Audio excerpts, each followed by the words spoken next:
పుష్ప 2 మూవీతో మెగా ఫ్యామిలీపై అల్లు అర్జున్ పదునైన కామెంట్స్ తో విరుచుకుపట్టారు.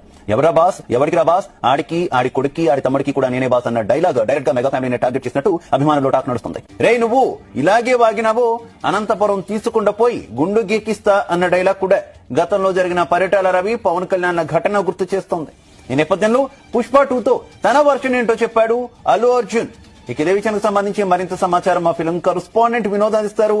వినోద్, ముఖ్యంగా ఏదైతే ఎవడ్రా బాస్, ఎవరికి రా బాస్, ఆడికి, ఆడి కొడుకి, ఆడి తమ్ముడికి నేనే బాస్ అన్న డైలాగు ఆ రాష్ట్ర వ్యాప్తంగా, 2 తెలుగు రాష్ట్రాల వ్యాప్తంగా కూడా సంచలనంగా మారాయి. అలాగే రే నువ్వు ఇలాగే వాగినవు అనుకో అనంతపురం తీసుకుండా పోయి ఆ గుండు గీకిస్తాన్న డైలాగు అసలు ఆ రెండో టాక్ లేకుండా ఖచ్చితంగా మాట్లాడారు. ఏదైతే అనంతపురంలో పరిటాల రవి పవన్ కళ్యాణ్ ఆ ఘటన గుర్తు చేస్తుంది. ఏదో అనంతపురం